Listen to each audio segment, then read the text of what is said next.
안녕하세요. ESF 최혜린 간사입니다. 5월 11일 일용화 양식 본문은 민수기 15장 32절에서 41절 말씀입니다.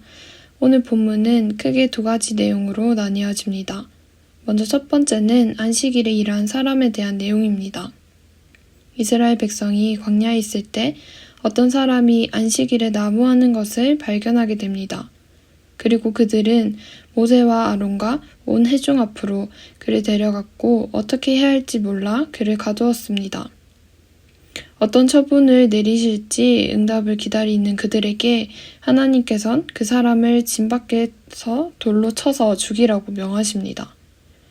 나무한 것이 돌로 맞아 죽을 정도로 그렇게 큰 죄인가 라는 생각이 들 수도 있겠지만 하나님께서는 이스라엘 백성들에게 안식일의 중요성에 대해서 분명하게 말씀하셨고 이 사람은 안식일에 노동하는 것이 하나님의 명령을 어기는 행위라는 것을 분명히 알고도 행했기 때문에 고의성을 띱니다.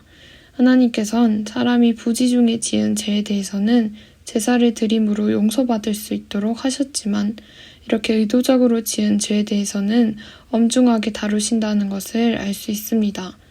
하나님은 그분의 권위에 도전하며 고의적으로 말씀에 불순종하는 이들에게 그 죄에 대한 심각성을 분명하게 가르치십니다.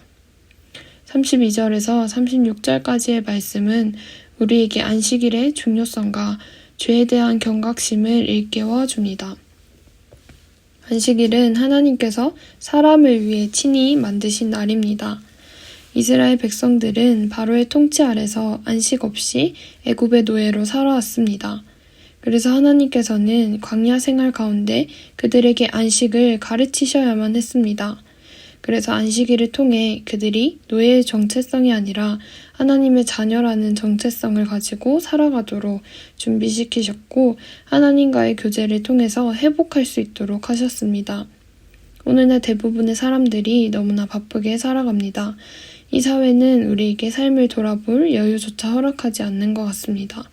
많은 이들이 너무 바쁘고 분주하기 때문에 하나님이 주시는 쉼을 누리지 못한 채 살아갑니다. 그리고 바쁘지 않으면 뒤처지는 것 같아서 나만 제대로 살지 못하는 것 같아서 늘 타인과의 비교를 일삼아가며 남들보다 더 열심히 더 바쁘게 살려고 합니다. 그러나 인간은 기계가 아니기에 계속 달리면 지치기 마련입니다. 기계도 주기적으로 점검을 해주고 연료를 공급해줘야 하는데 하물며 기계보다 훨씬 더 복잡한 인간은 오죽할까요? 게다가 예측도 통제도 불가능한 현실은 우리를 더 긴장하게 만들고 불안하게 만듭니다. 그러면 인간은 또 이 불안감을 올려 삼아서 계속 살아갑니다. 하지만 쉼없이 이렇게 계속 살다간 언젠간 탈이 나기 마련입니다. 물론 이 세상에 쉬는 것을 싫어하는 사람은 단 한 명도 없을 것이고 누구나 쉼이 필요하다는 것도 알고 있습니다. 하지만 쉬는 방법을 잘 모릅니다. 우리는 하나님께 쉬는 방법도 배워야 합니다. 하나님은 안식일을 통해 죽음으로 달려가는 우리를 생명의 길로 이끄십니다.